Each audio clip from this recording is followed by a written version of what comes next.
Okay, my name is Johan Unenge. I'm an illustrator, writer, script writer, 57 years old, and I've been doing this for my whole life. And this is Måns Gahrton, which has been my partner, collaborator for the last 35 years. He's a writer, football player, wannabe musician, and like me, a wannabe in general. But without Måns, I would never become what we are today. My name is Måns Gahrton, and I'm a writer and scriptwriter, and I'm a storyteller. And I would never have been a storyteller if I hadn't met Johan Unenge in 1984, ages ago. At that point, I knew he was a very good illustrator. But what I know now is that he's also a fantastic story writer. And we have done all of these stories and are still doing all these stories. And I'm soon 60 years old, and I think we will go on for a long time more.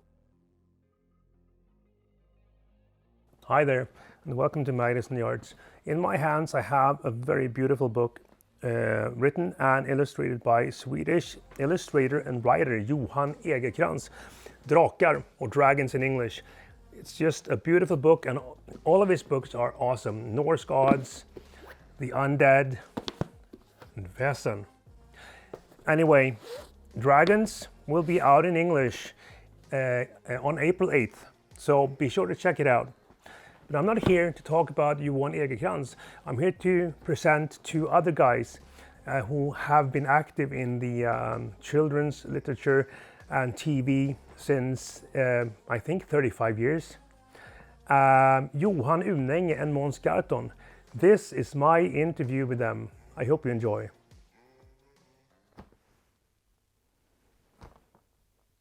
Well, my journey into storytelling really started very early. I read early. I loved listening to stories. I loved movies, of course, and there wasn't many, so you could see them many times if it was a movie I loved on the movie theaters.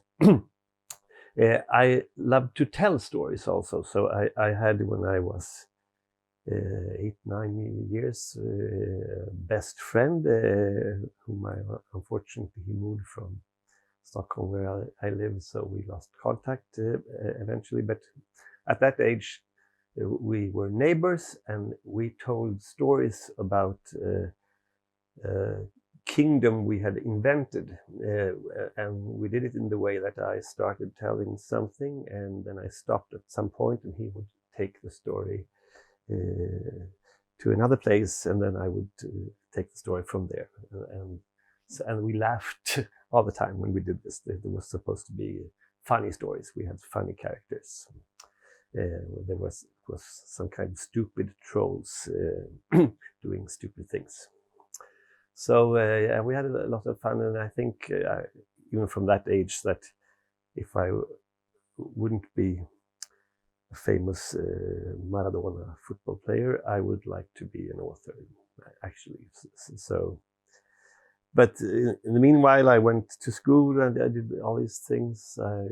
I also started when I was 17 or something, a band. So I started writing some music. So that was something I also dreamed of being big in at some point. But and I started writing a novel at some point, which I didn't finish.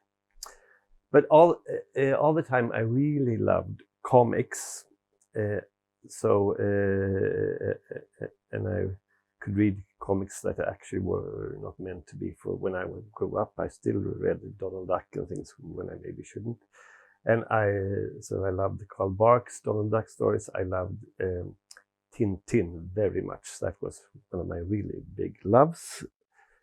And so I met Johan, and it was fantastic because we started talking about this adventure series like Tintin, that are humoristic and exciting, dramatic, and we we liked them both. So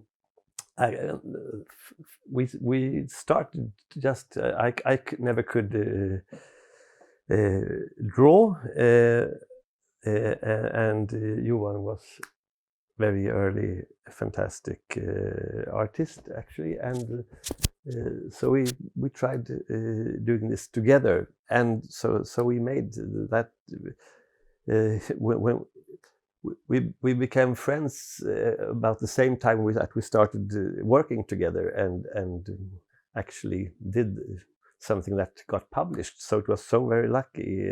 We got the idea just that fast, and it was a comic character called Agent Annorlunda, who was supposed to be in Annorlunda, which is strange adventures, and a book publishing house wanted to publish it.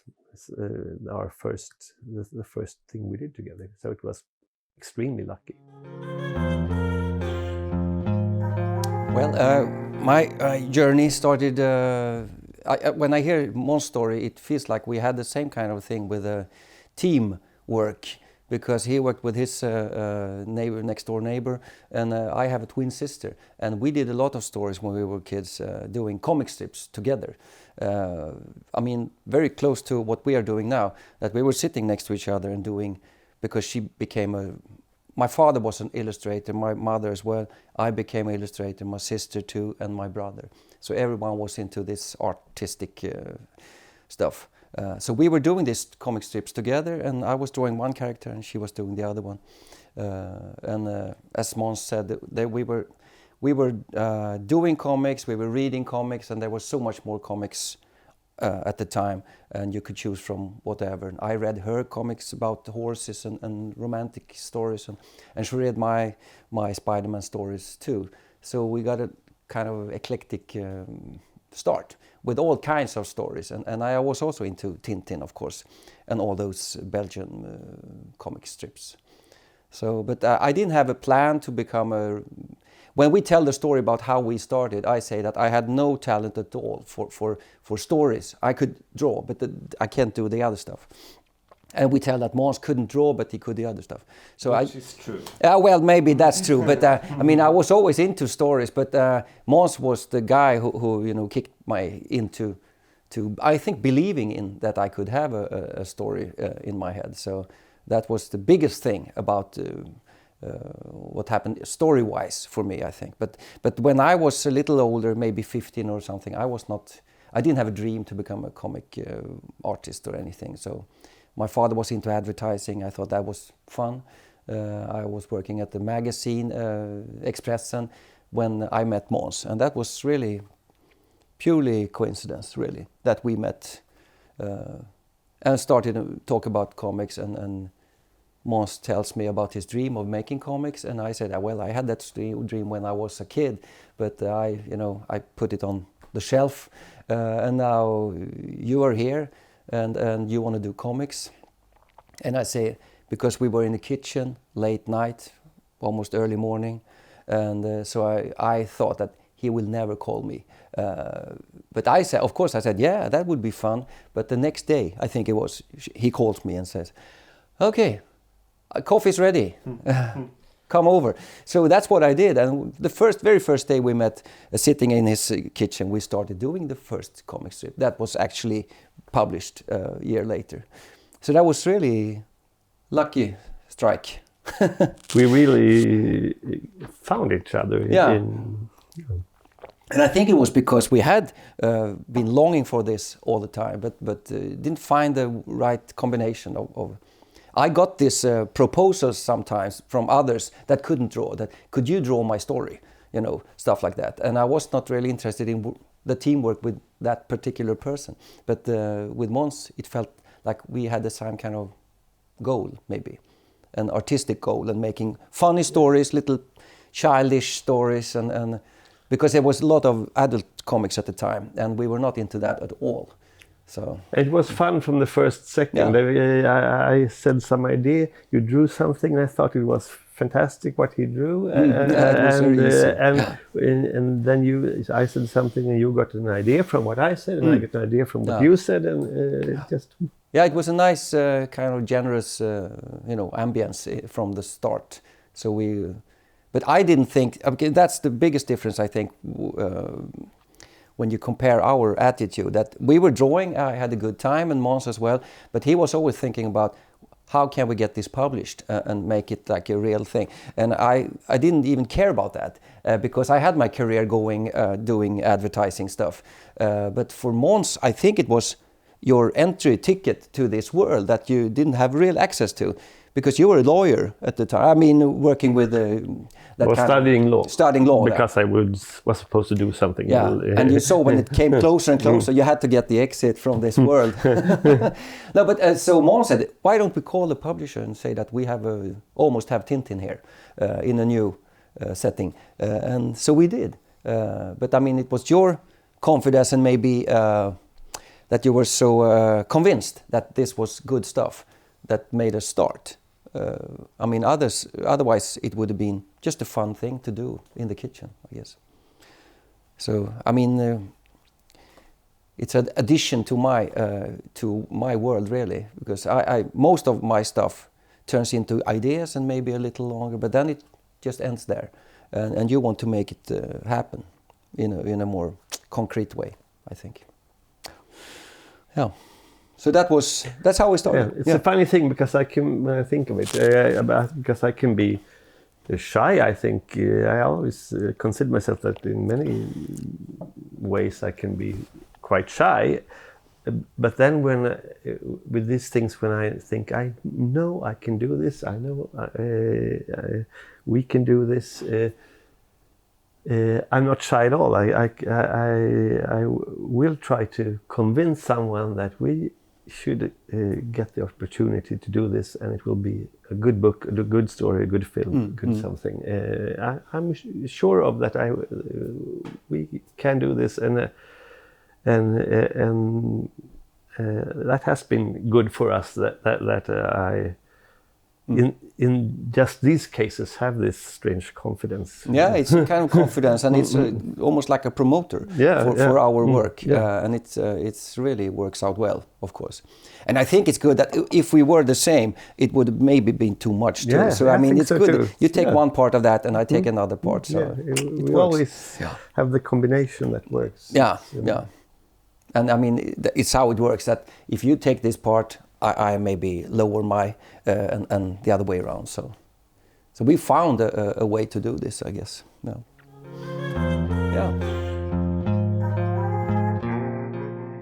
Yeah. Okay. So we thought that when we did our first published comic book, we thought that this would start, catapult our careers into something else. So, and I've heard many writers telling the same story about the expectations you have that the world will change in some way, and everyone will be aware of your debut, and nothing really happens. I mean, for us it was a big thing, but it was also a little disappointment. I mean, personally, that not so much stuff happens more than we got this book in our hands. But immediately after we started doing the second book, and then the third, but still waiting a little for this success, anticipating stuff to happen, which didn't really happen at the speed we wanted it to. But we got published. There were interviews and stuff because we were quite young and doing this, and we were working in a field that not many did.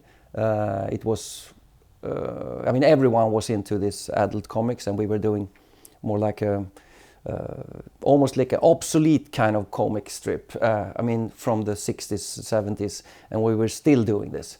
But we loved it, and I think you could tell that we loved our stories. But we're waiting for next step. So I'm waiting for this step. We were invited to different schools around Sweden, talking about how to make comic strips. And since we were quite young, we could talk about this and the language of comic strips with the bubbles and panels and stuff. And so that's what we were doing around, like a big tour around Sweden, which is still going on, where we started to talk to the kids and start to remember what happened when we were kids ourselves, and started to compare our stories and our backgrounds, and that everything really circles around love, which was the biggest thing. Eventually we thought that maybe this is our big thing, because we thought that doing exciting stories would get us readers. And we thought that these exciting stories came from the super villains and the comets coming from outer space and stuff. And then we realized that, hey, it's much more exciting to read about a little boy and a little girl, and they fall in love, and what happens next. So that was next step, I guess, in short. And we were lucky with this step. It was also, we had actually help from that our first comic, Agent Annorlunda, Agent Different. We managed to get this published in a magazine which was very big at the time for young people, called Kamratposten.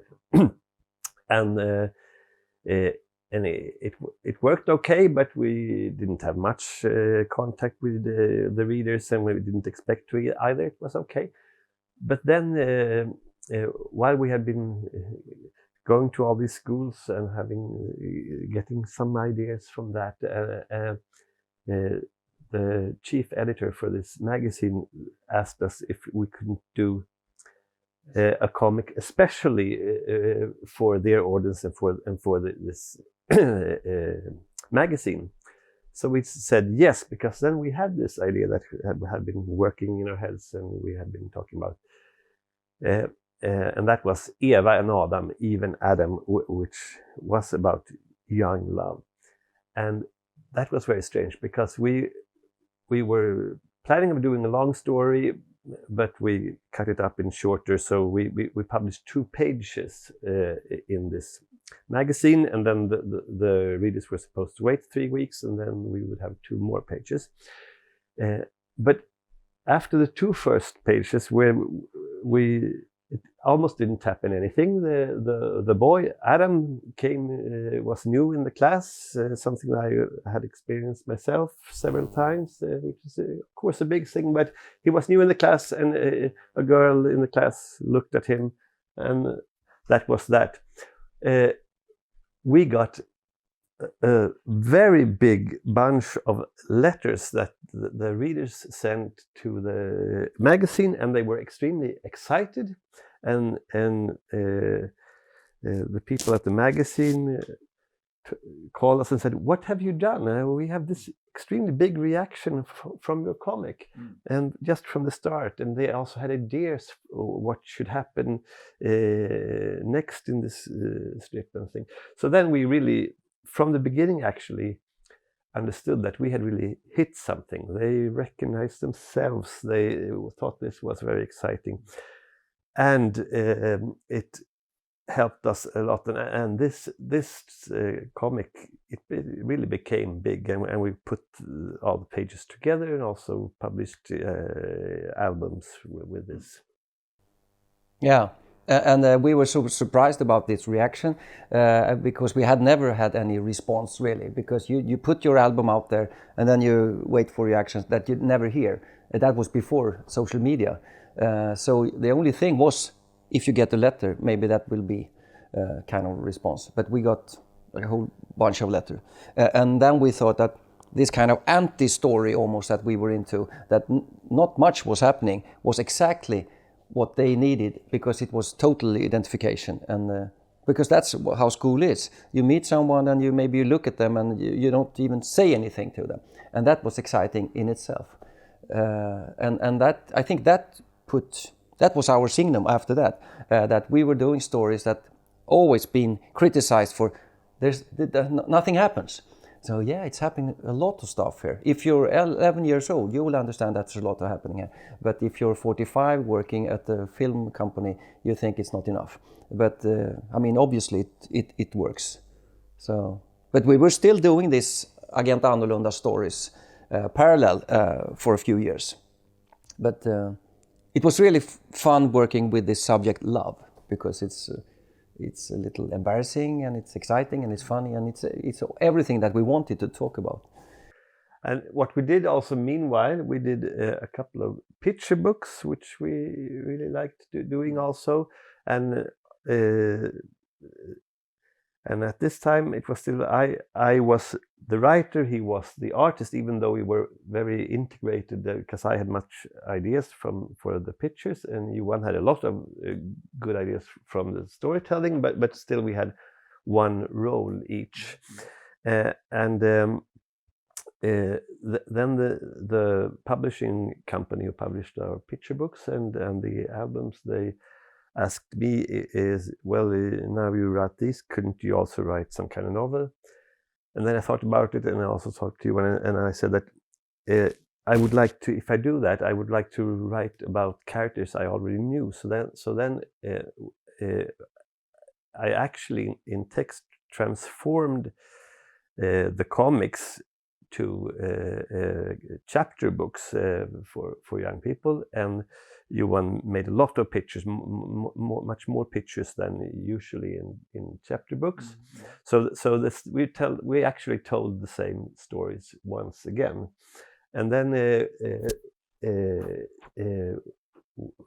we got the idea that we would also do something that we have dreamed of, both of us, that we would like to have this filmed in some way.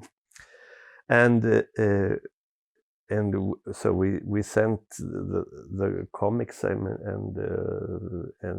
maybe the first book or something to the Swedish television, and said that they should film this. And we actually got no reaction, so then I called the guy in charge of the children's television, which was Mark Levengood, who is actually celebrity now, in doing other things, and said that we wrote you this letter, and so you should do this, we think. Then he started saying that, well, we had done something that's very similar, and so we think maybe we should do other things. And then I told him that the example he gave me, no, it's not similar at all. This is something completely different. And then he said, if that was me, I would have, just accepted that answer and said, okay, maybe you're right, and go home and be a little gloomy for a few days. But just, no, you didn't accept that. No, don't take no for an answer. So I said, yeah, read it again. And he did. And then he called us very soon after. We had a meeting, and then we started this, that eventually became 8.5 hours of drama television with this Eva and Adam, and we actually after some turns got the opportunity of writing this together, and that was actually the first time we both did the text together. So it was, we found a completely new way of working, which I think has also in the long run meant very much for Johan, because he started getting into the text with this thing, and it was we loved very much the way to work. I thought it was much easier than writing these novels, actually, because it was also very close to what we began with, the comics. Yeah, exactly. The process is the same. We have the characters and they talk to each other, and you find a setting. So I mean, that's what we were doing in the start. So putting it in paper like this, like a script is, it was the same. So it went very easy, and we almost thought that, is it supposed to be this easy? Maybe we're doing something wrong. But I mean, it worked. And since then, we've done all the scripts ourselves, because the common thing to do is to let someone else do it, because you don't have that knowledge. So and we didn't either, but it was so resembled comics so much, so that's why it worked. And now I realize that a lot of novel writers, they are very good at the text, except that many novels doesn't have that good dialogue. But doing comics, that is dialogue. That's what it's dialogue and pictures. That's what comics is about. So dialogue was always very natural for us, and we were always discussing dialogue. And I think that's one of the many reasons also that we both think in pictures, and Johan is fantastic. Yeah, I think, and keep it short all the time. So these things made it easy for us to tell in movie-wise. Yeah, I think too. But we started out doing this together. The next natural step would have been directing, maybe. But that's such a big leap from what we were doing. And now, I mean, looking back, I think I'm very grateful that we didn't go into that field at all, because then it's a lot of different responsibilities, and then you work as almost like a boss, which doesn't suit me anyway, and I think not you either. And also working together with someone and leaving this last step to someone else feels kind of nice, I think. And the director comes in with his or her views and makes it better. And when it works, it's so fantastic with all these roles that are in a movie production. People, all these specialists on different things. It's very fun. We know, of course, that as a writer, you can also be. They can just, kick you out, so you won't even be welcome to visit the set. But we think we have been welcomed, and that it has been very funny to have this part that we've had in the production.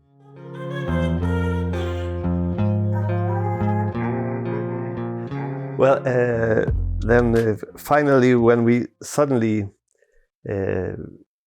discovered that we had a success, actually, it was a bit strange, because we had suddenly very much to do. We were doing all these comics, we were writing books, and we got the opportunity to make TV series and also a movie.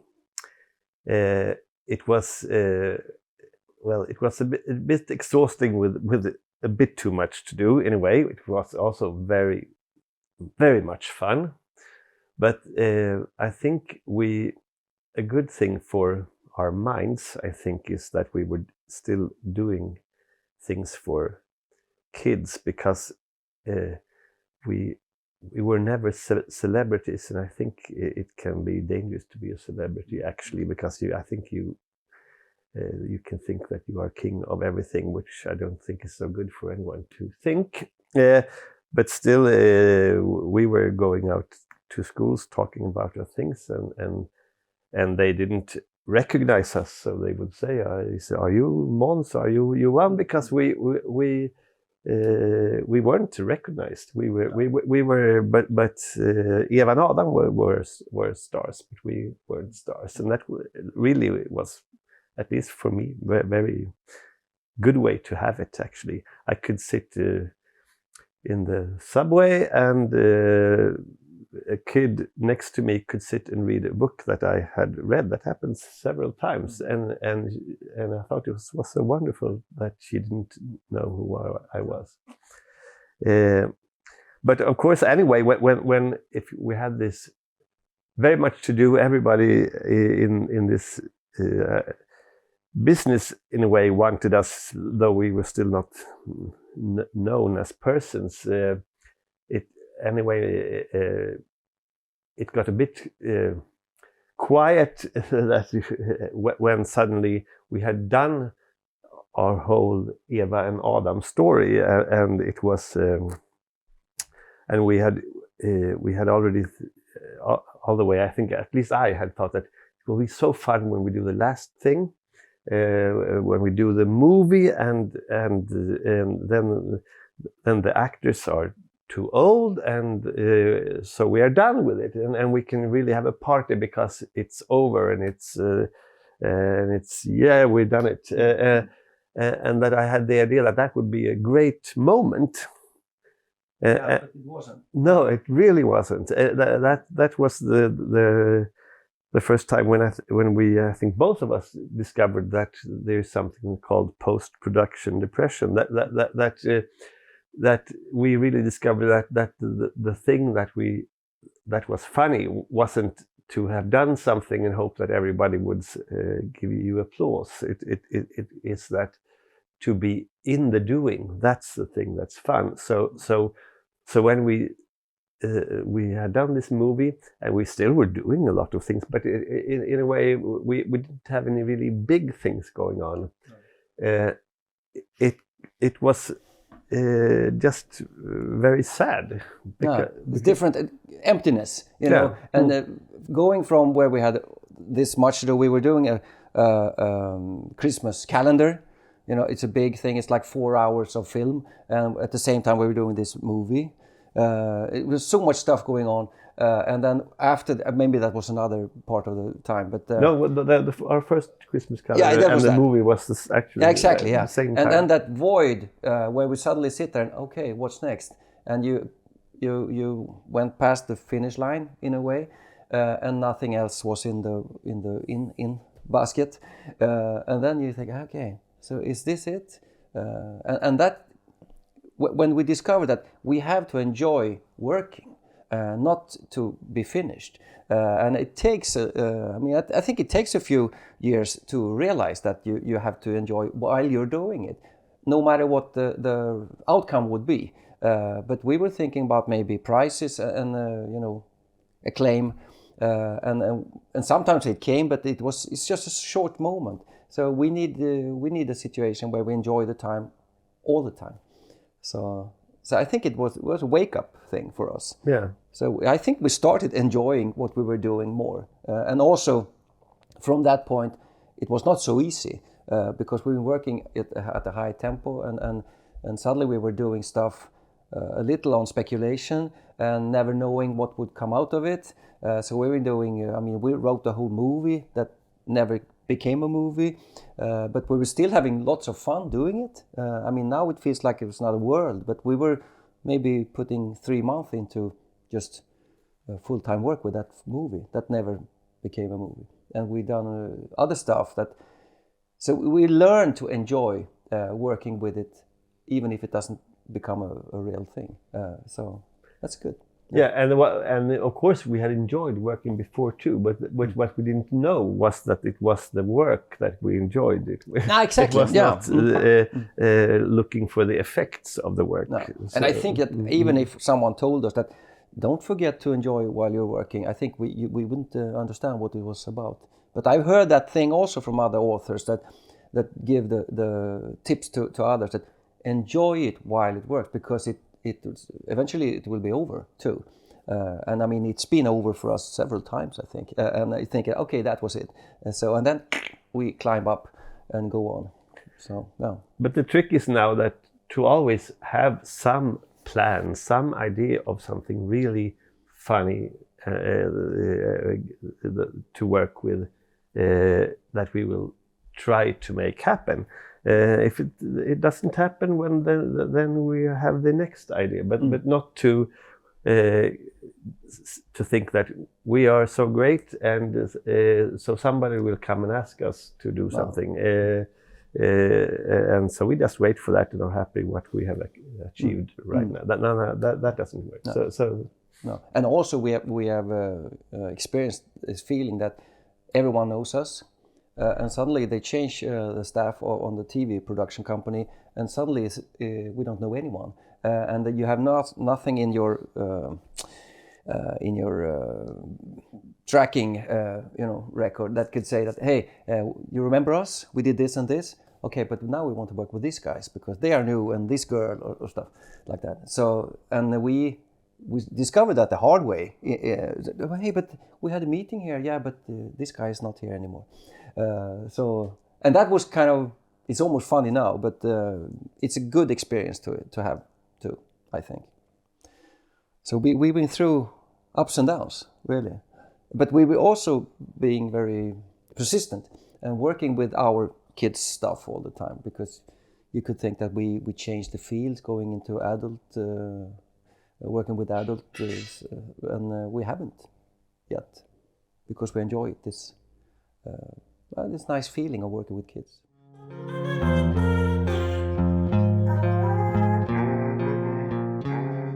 But being in this fantastic feeling where everyone was asking us to do stuff, and one of the last things before everything went down was that they wanted us to do another thing about love, because they thought that we were doing so much. We were thinking like young girls were thinking, which was very pleasing. So we got the question if we wanted to do some kind of TV series about a girl and her thoughts about love. So we started thinking about that and went up to publishing to this TV company with this idea, and suddenly they have changed all the people. So that went into some box for a year or so. But we were doing actually for some years, because it was 2 years. It was that when we had these talks, they had been filming Eva and Adam, but it hadn't been aired. Yeah. Right. So we were still a bit nobodies. Yeah, that's it. So yeah. the idea that the guy who was gone had the woman who was there responsible now. She thought that was completely uninteresting because okay, we had done a TV series, but many people do, and why should you do one more? But then they changed some more people during the next years, and also Eva and Adam was a very big success in many ways. So suddenly someone on Swedish television, SVT, said, this old idea you had. They were digging it up. Maybe that could be something. And then we had thought quite a lot about it and started getting a bit ideas for changes, but eventually this became something called Livet enligt Rosa, Life According to Rosa. And actually it started out as a comic strip. Yeah, we did something of the same journey as Eva and Adam. It was a comic strip in this magazine that Eva and Adam had in Kamratposten, and we started writing books about it. But now, since Johan had been into writing and started writing also that's right. own books, we started doing the books writing together. And we were doing like one chapter each. We had different characters, and I was one and you were the other was, and they were writing like letters to each other. But that worked out fine. Yeah, and then we also got the opportunity to do this TV series. It was now 12 half hours, so a very big thing. And we did a movie after about this character. And it also, now when you talk about it, we haven't talked about this for many years, I think, but when we were doing this Eva Adam in Kamratposten, which was a very good place to be if you want to reach young kids with something, and there's not so many TV channels, so the exposure was much more efficient in a way than it is today. It's harder to get that attention. But we were doing this Eva Adam, and they got a new chief editor. So said, well, Eva Adam, we have to change this. We will need someone else to do this comic strip for kids. So she was asking around for someone to do this comic strip for kids, and it turned out that no one wanted to do that. It was very hard to find someone who wanted that. So then, okay, we've checked this, and no one wants to do this, so maybe you could do it, but maybe you could do another comic strip, not Eva Adam. Could you come up with a new idea? And then we had this thing. So we've been working in a field, being persistent. I think that eventually we are almost like the only ones doing this, and which is very strange because there's so big audience, but not so much people want to work with this audience. Very strange. So the comic strip started, and then the books came, and the film, and even the movie. Yeah, so it was a very strange journey. And by this point, we were also parents since some years back, which also started because we weren't parents when we started doing Eva and Adam.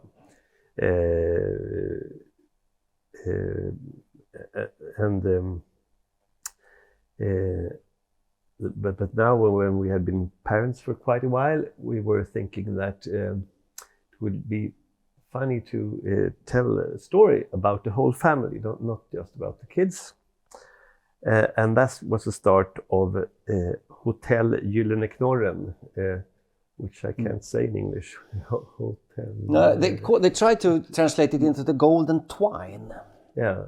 Golden Piglet maybe also. Oh yeah, they didn't. Yeah, I think that when they tried to make this story into export thing, this swine pig influenza came. So you remember that? No. They went to the book fair and talked about, this is about the pig. Oh, no pigs here because we have a flu pandemic almost, first one.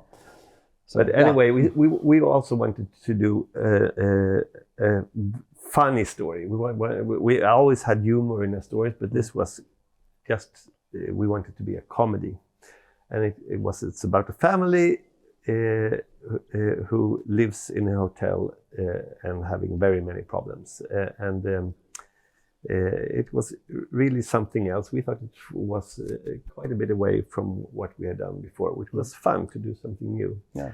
And we got the opportunity to this started as illustrated chapter books, and then we quite early in the process got the opportunity to do a julkalender, Christmas calendar for the Swedish television, which is a very big thing. We had done it once before with some characters called Ronny and Julia, but this was actually, we thought, a much better production, and it premiered in 2010 on the television, and really became a turnaround for this very long tradition, because it had been dropping the audience for some years.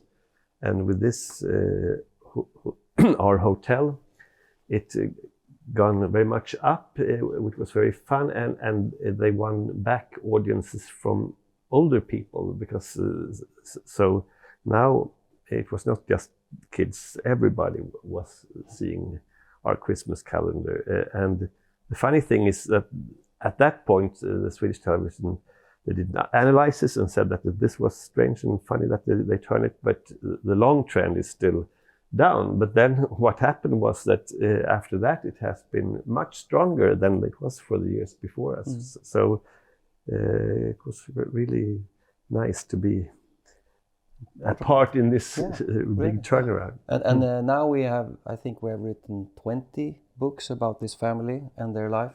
And our idea, when we came up with this idea, was that it would be like a children's version of Fawlty Towers, with a crazy hotel, with a crazy owner, and guests coming and going and trying to handling all kinds of misunderstandings and stuff like that. But instead of being neurotic in that way, we had this family with the kids and the parents, which is really like any family in any situation, but they have 25 beds to make instead. So we have lots of fun doing these stories still. So because we make the books and we have different characters. I'm the mom and the daughter, and you are the father and the young son. And then I write the chapter being the mother, sending it to Måns. He takes over being father, sending it back. I'm the daughter. So we have like a storyline which we follow. And then you get all the perspectives from this family. Exactly. And they always misunderstand each other. And it's quite fun. Yeah. I mean, still, because I mean, after 20 books, you could be tired of it, but we still enjoy it. Yeah. So we hope that we will go on with that, because we ended Eva Adam in a way that we thought that this stories, we're ready with this, and now we're doing it again, of course. But because with Eva Adam, maybe we can say that too now, because I think so. That's very much where we are now. That we were really ready with telling about them. We did the last book some years after the movie and the ending in this of the comic in this Kamratposten.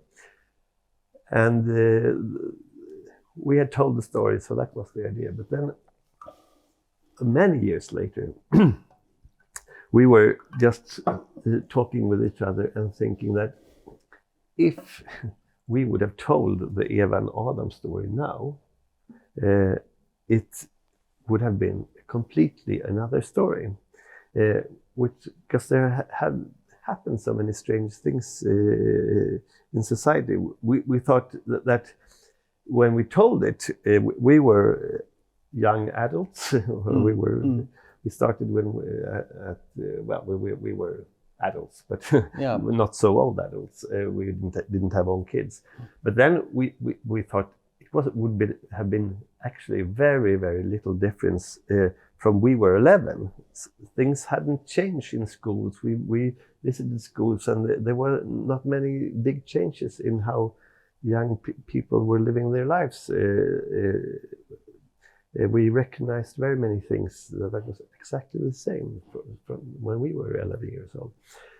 And the interaction was the same. Yeah. I mean, you send a letter or you say to someone in school or something, but that was the way to do it. Knock someone's door. Mm-hmm. That was it, really. Yeah.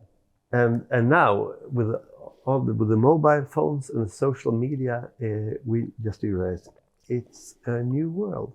These kids live in a new world. And then we started really thinking, how would the story with Boy Meets Girl work out if it was now? And we got very much energy into talking to this. So now we will soon publish a fourth book where they are reborn and live now. And last year they filmed a movie, script. We are very happy with how the script finally finished, and now that we've seen the raw copy of the movie, we really love it. So we really think that it was a really good thing to start Eva and Adam again. That it's a lot of blinks and things that will be funny to see for the old audience that are now grown-ups, but it's meanwhile it's also something completely new. But it's a strange thing that the old version of Eva Adam, where they don't have mobile phones and social media, it still works. It's not many times where you think, why doesn't he call him? Why doesn't text him or something? Because it works on another level, like a love story with people meeting each other in cafes and going on bikes. But we can use this and utilize all this, social media in making, I thought that you knew that I was, all this misunderstandings, which are so many more and often, and you don't think before you send it and stuff like that. So I think it's a big new part of it, but it's not all, but it makes the story more modern, I think, anyway.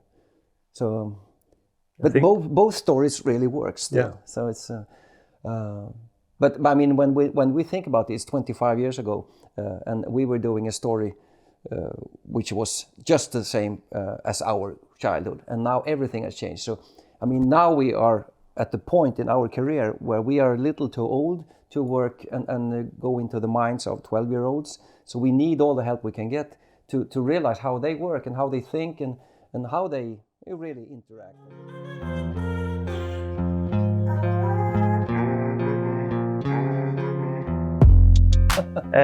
So where we are now, I think we are at a point where it's happening very much again with this new movie. We have interest for maybe a second movie about Eva and Adam, and we have some other projects that can be for television.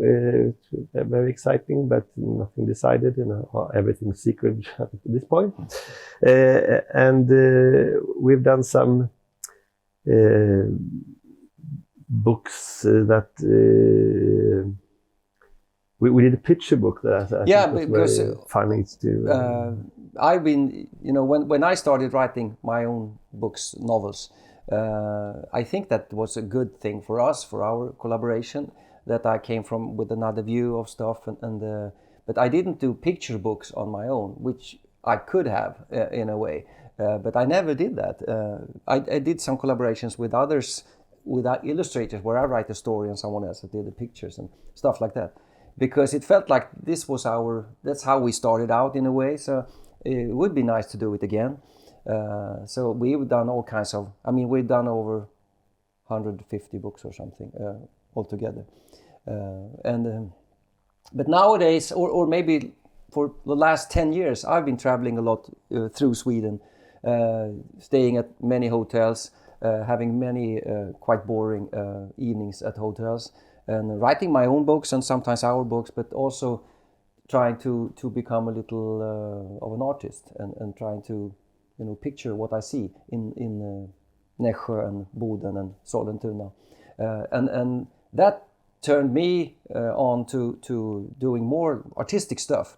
And then I said to Måns, can't we do a story where I can work with my new hobby almost, that look at my new pictures, this is how they look now, not like 20 years ago, let's work with this and do something about it.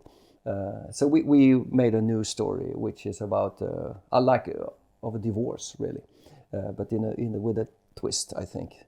So that was many years ago that we made stories like that, but now we came back with another take and another manner of drawing, and I think it turned out really good. I really like this book, Sonja och skilsmässan. Yeah, that's the name of it. Yeah. So I don't know that it was just sold to Germany. We heard where there was a couple of publishing houses fighting for this book, and it would be interesting to see what they call it, because it's like a word game. It's a Swedish word game. The title. And our German is not good enough to figure it out. No. But I think they will do it. But anyway, so we had these ups and downs, and right now it feels like we're on our way up again, and we are excited about, but not as excited as we were 20 years ago. Now we know that we're soon on the top, and then it will be downhill again. So we try to enjoy it while it works, while it lasts, really, right now. So, and the next, in pipeline right now, we have these funny TV projects, which are, if it turns out good, it will be really big and will have work for us for several years ahead. So I hope it turns into reality. Right now, everyone's looking for content. So, that's a new reality. Before we just had SVT, Swedish channel, and now there's so many platforms to do stories. So I think maybe it's our time again. Yeah, because you feel we have many times been doing the wrong thing and other times been doing the right thing, because everything goes in circles. So for instance, for a while it was, why do you all make this? We have loved to invent characters and then tell a lot of stories about the same characters. We make this world, and because and sometimes it is, we would just like books where you just write one book about someone, not that was a trend, not the series of the books. And we said, well, we like to do our series of books anyway, so we have done that, but we have done it when it's not popular, and we have done it when it's popular. Now suddenly it's at this moment it's popular again, because now it's these audiobooks is getting big, and then people want to read a lot of listen to a lot of stories about the same characters.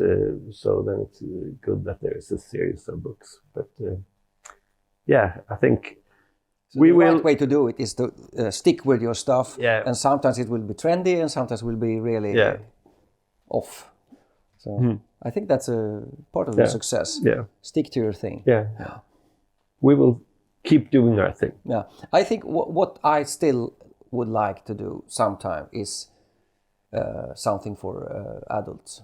I mean, maybe a family thing, but addressing grown-up people in a little more concentrated fashion. That would be nice sometime. I think we have the ability to do it. Yeah, I think so. We haven't got the real opportunity yet. So. And we should do something for ordinary theaters, not movie theaters. Yeah, that would be real for a real theater. Yeah. With a curtain and everything. Yeah, that would be nice. Yeah. When they open. When they open. Yeah. That's it.